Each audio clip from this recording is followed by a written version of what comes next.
how much contact was there. The referee has been called across here to the monitor. We have an on-field review.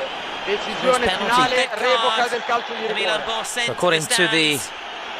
Today's referee performance was one of the most diabolical performances I've seen in my life. The referee, Matteo Marcinaro, and the VAR official, Michael Fabri, you guys are disappointments. You guys are what kill the sport. You guys are what make people question VAR. Because that was embarrassing.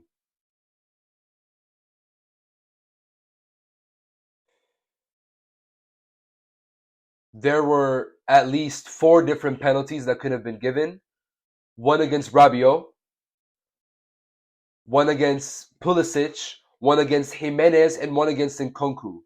4 different penalties. There were obvious penalties. The first one, Rabiot was making a run in the box, got pushed down, no pen. Okay, that's fine. The ref is showing that, oh, no little plays. You can't just dive, you know? I was like, okay, you know what? Maybe Rabiot did dive, you know? It's fine. He usually dives. He always did in Juve. Second one against Gimenez. He was making a run in the box. By the way, he did not have the ball. Was making a run in, expecting a cross or a pass. Got pushed down. Obvious push down. It doesn't matter how much force you're putting in. If you're pushing a player down, he's going to lose his balance, which is going to result in a penalty.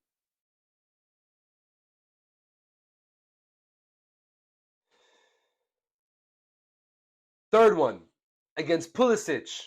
He just came on. Dribbles past 2 or 3 players. The third one, he Panenka's a player. He goes next to him. Obviously, Pulisic wasn't losing his balance, right? He was running in to get the ball. He puts his arm like this and pushes Pulisic down. No penalty. Fourth one, Nkunku comes on. First 30 seconds, he's in the penalty box. He gets fouled 3 times. At first, it was called as a penalty. No issues. I'm like, okay, he finally gave us one call. It's cool. Goes into VAR. The idiot Michael Fabri overturns it. Are we being serious? Right after that call, Allegri crashes out. Takes off his jacket. Goes up to the official. Bravo. Bravo. And starts clapping on his face. Pause. I don't blame Allegri for getting a red card. After 4 disgusting calls, and that's not even it. There were multiple times where the referee didn't give us obvious fouls. Even Bologna players started laughing at some point. They were laughing at the fact they're getting all these calls. Anyways, I mean, we won the game. 1-0 Milan against Bologna. Good 3 points, especially because Roma and I forgot the other team dropped points. It's a good win for us. But Jesus Christ, that was a horrible performance by the referee. Anyways, match week 3.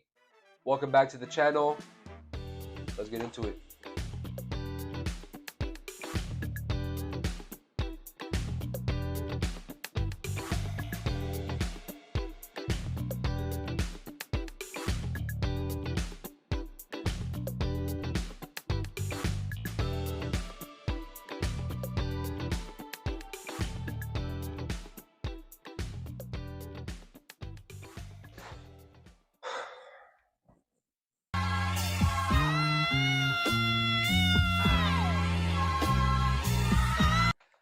All right. So besides the fact that it was a horrible refereeing performance, we actually had a really good game. Starting from the back with Mike Mainan, I feel like he had a really easy job today in net. He didn't really need to make any saves. He had 0 saves the whole game. His injury looks really bad. I think he's going to be out for a while. But to be honest, I'm not as scared as when he was out 2 seasons ago after the Scudetto season. Because in my opinion, I feel like our goalkeeper is going to have an easy job this upcoming season. Not because like I believe in our defense that much, but because we're going to concede less shots. So I'm not really tripping over the fact that Mike is injured. Of course, I feel bad for him and hope a speedy recovery. But I feel like the goalkeeper Taracciano is not that bad. He's a good keeper. He's a proven keeper in the Serie A. And then also his backup in Lorenzo Toriani, again, a very good keeper, young keeper that I would like to give more play time, but I don't think it's gonna happen. Um, yeah, I'm gonna give Mike a 6.0. Not because he was bad or anything, but he just literally had an easy job against Bologna. And yeah, just nothing really much to say. All right, next for left center back, I'm gonna go with Pavlovic. Again, he only played one half, and he's been really disappointing recently. I haven't been liking the way Pavlovic has been playing. Um, don't get me wrong, I like when he's aggressive. I like when he wants to make that tackle. When he does those risky tackles, it shows a lot of like grinta and like how you believe in yourself. But at the same time, if you mess up on those, you're cooked. It'll be an easy counterattack after. Um, but he's been ghosted a lot recently, and it wouldn't surprise me if he became a bench player. I mean, yeah, I can see De Winter starting over him from now on. He's just been so mid. I just don't see Pavlovic starting from now on. Next player we're gonna go central center back. We're gonna go with Gabia. He wasn't bad, but he didn't have like any moments to where like, oh yeah, that was a great tackle or that was a great interception, that was a great header. Again, just very mid performance by Gabia. I feel like those two center backs didn't really have the spotlight on them. I'm gonna give Gabia a 6.5. I don't know if I already said that, but yeah, he was just very mid today. Just I don't blame him though because Bologna were really bad and they couldn't do anything offensively. They had no shots on target. So yeah, moving on to right center back, Tomori. Now this is different. Tomori under Allegri has been amazing. I'm gonna give him a 7.5. I feel like this game has been his best game this season so far. He's just been really good. I mean, I'm starting to see hints of the Scudetto winning season Tomori that we saw before. He's been incredible. Um, he had 2 interceptions, a block, and 6 clearances. He was the shining center back today. I really like Tomori. I feel like he should definitely be a starter from now on. In my opinion, I feel like if we move to a 4 back or even stay as this 5 back, he would not be that bad as a right back or right wing back. He's pacey. He might not be that good technically, but his passes has been good. His crossing, his distribution of the ball has been good recently. I really like Tomori. I feel like he's our best center back right now. Moving on to left mid is Stupinian. So the thing with him, it's like I don't know, something about him seems so unorthodox. It's just he's the way he plays is so weird, but it works.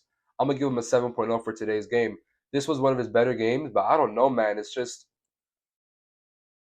maybe give him time to get adjusted to the Serie A, which I think we should give him time because I've been saying that for all our new players. Just give him time to get adjusted because he was good in La Liga, he was good in the Prem, so you never know. He's very fast and he has a lot of stamina. Like he runs all the time. He goes launching up the flank like up and down like 30 times a game. It's crazy. He had that one shot that he was like this close. I'll play it right now. Um, that shot right there shows his quality as a player, and I feel like he's gonna have a lot more of those shots. And I think he's gonna have a couple goals in his pockets, like 5 or 6 goals this season. I can see it. I mean, he's getting in the positions to shoot, and why not? Like, let him shoot. He doesn't have that bad of a foot, you know.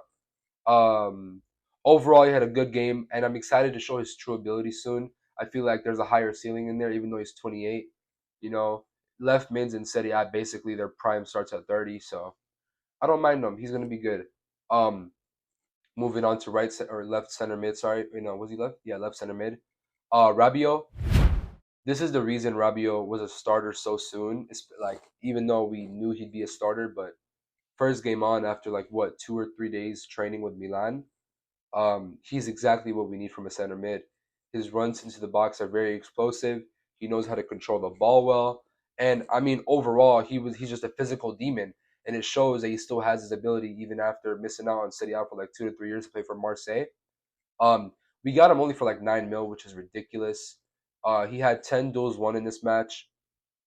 I don't mind him starting, like, at all. I think he should be a starter for us. Over Loftus-Cheek, in my opinion. I think him and Loftus-Cheek are very similar profiles. And yeah, I really like Rabiot. Good transfer so far. Central center mid, I mean, what more can I say? This guy is incredible. Luka Modric. Who expected this from a 40-year-old? Like, right? No one expected Modric to be this unbelievable. You know what I mean? He had some misplaced passes today here and there, but he made up for it for like with everything else he did. I'm gonna give him an 8.5. His distribution, his positioning, his amazing finish from the Sally pass. I mean, this guy is our best midfielder, arguably best player. We're gonna have to wait for Leao and see if Leao is gonna overtake that. But so far, Modric is our best player by far, and that's crazy to say. And people might say, "Oh yeah, Serie A is a farmers league." Maybe. I don't care. He's cooking for us. This is the league I watch, and he's been cooking. Serie A is a much more tactical, slow-paced league, and that fits Modric perfectly. This guy looks like an alien amongst humans when you put him in the Milan team.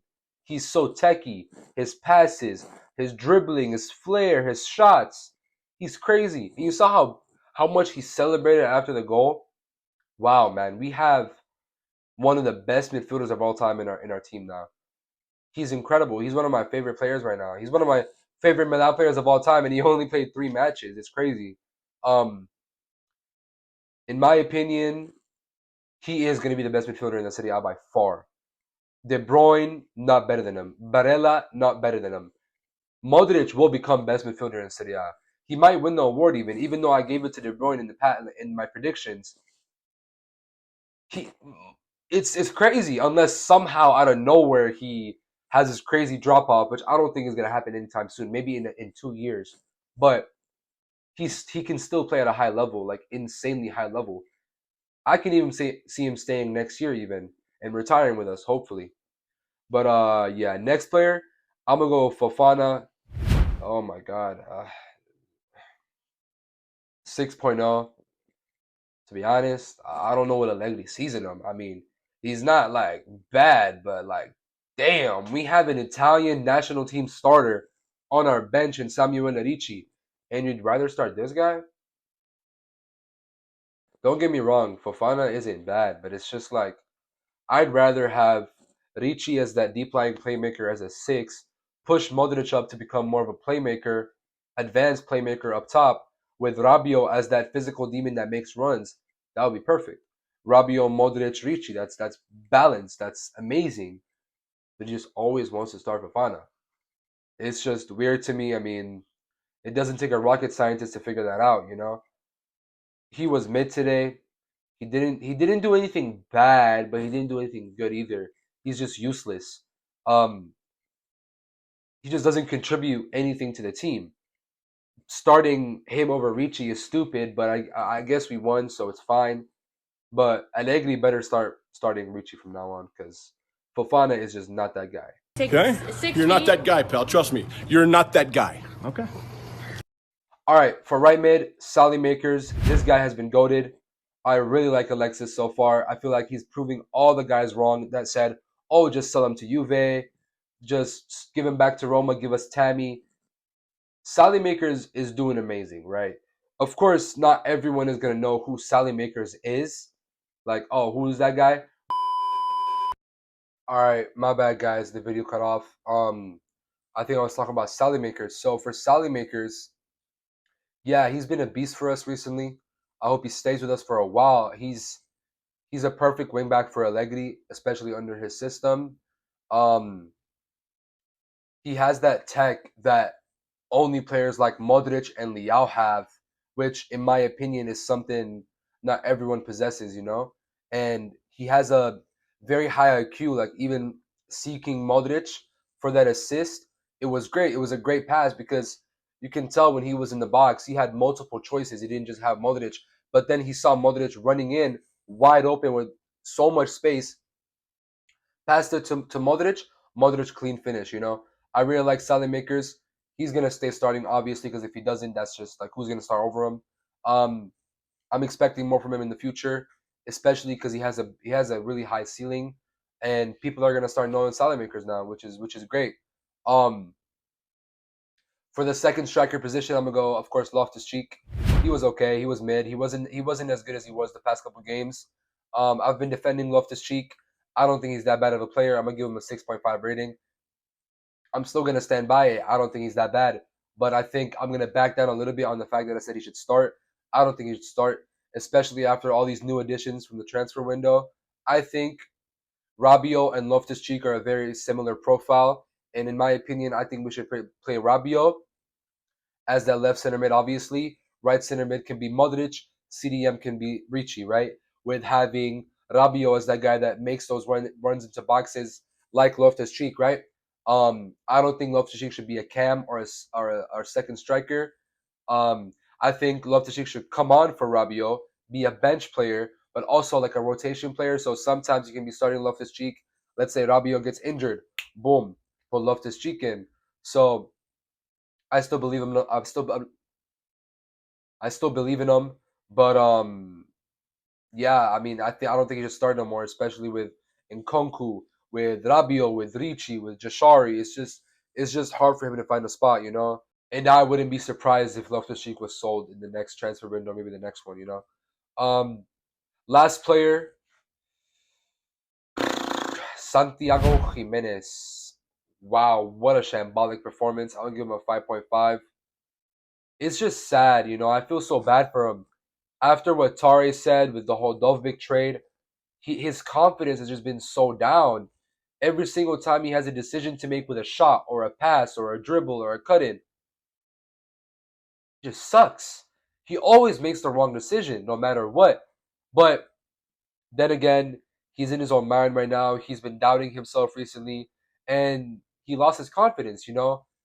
The one thing I like about Milan fans is that we never put a player down unless literally he performs horrible every single game, like Krunic or like Pobega or like now Fofana. He hasn't sucked that much, especially from what we've seen last year. Last year, with us, I think he scored something like 7 goals or 6 goals with a couple assists. He was great. I loved him. And I thought this season was the season he's going to shine, which he still has a chance to do. So I'm going to give him the time. But, like, damn, bro. Like, you had 6 different chances and you messed up every single one. Like, one time might be like a mistake. The second time, oh, it just happens. Third time, fourth time, fifth time, sixth time. Are those coincidences? Is that even a word? I don't even know. But are those coincidences? Like, come on, dude. You gotta at least make one of those shots. He had so many chances. He's a great striker. He just needs his confidence back. I still believe in him. Obviously, I'm not gonna give up on Santi. Going on to the bench. De Winter came on for Pavlovic, halftime. Weird sub, but I liked him. I like De Winter. I feel like he should start over Pavlovic from now on. He has a higher ceiling, in my opinion. He's less physical than Pavlovic, but I feel like he's more technical. He distributes the ball more. He passes the ball more, and he's more of an aerial threat, even though you think Pavlovic is more of an aerial threat. But De Winter definitely is more of an aerial threat. And it's nice to have those because in the first half you had like 7 corners, and imagine if De Winter was there, you know, heading the ball in. I like him. I think he should start from now on. Second sub, Ricci. It's crazy how we're benching him. I mean, this guy is really good. He's incredible. I don't know how many times I have to say this, but this guy's an Italian national team starter, if that means anything, but it does. Ricci should be starting. He's incredible. His technical ability, he knows how to get out of tight spaces really well. He progresses the ball forward. He has his shots. He had that shot outside the box, hit the bar. Very good game. I'll give him a 7.5. I think after this performance, he solidified his starting spot over Fofana. Fofana's just useless. Ricci as that deep lying playmaker, he's going to be really well. Hopefully, Allegri learned his lesson and he knows he should start Ricci from now on. But we'll see. Next player, we're going to go with Captain America. We're going to go with Christian Pulisic. I mean, this is even more disrespectful. We're benching our best player last year. It's embarrassing. It's ridiculous.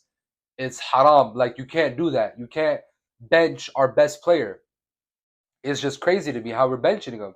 He was incredible. He came off the bench, could have won us a penalty, but of course the referee sucked. He had 3 or 4 chances where he progressed the ball forward. He intercepts the ball. He causes pressure. He's amazing. He should be starting. If we had him in the first half, we could have easily scored that first half. You know.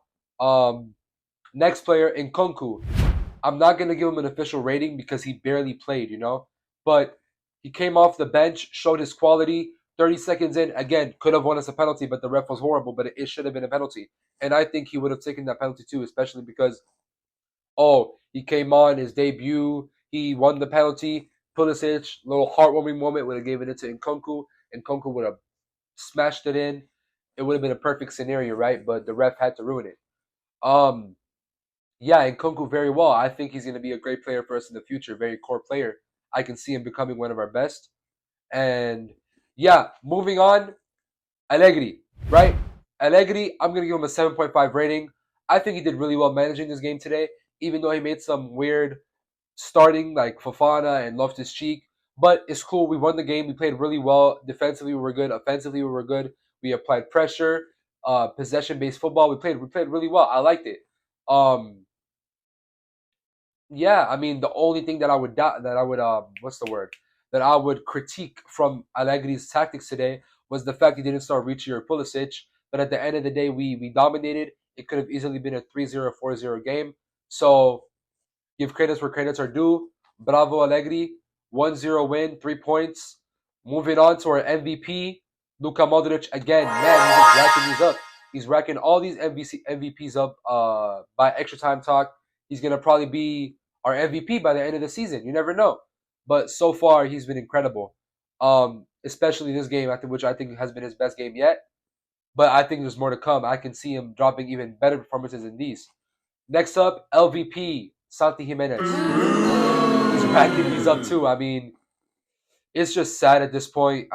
He needs to lock in. He needs to start scoring these goals. The goals need to start rolling in because just being in the positions isn't enough. You know what I mean?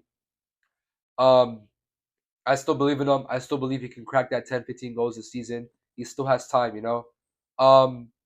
Anyways, that's going to be it for today's episode. Like, subscribe if you guys enjoyed, and please leave a comment down below. I love seeing you guys' comments. Make sure you let me know any bad takes I have, any good takes, any takes you relate with, any takes. Even if you support a different team, let me know how your team is doing, you know? I love knowing what teams you guys support. It just better not be Inter. But nah, I'm just playing. But yeah, thank you guys for watching, and ciao.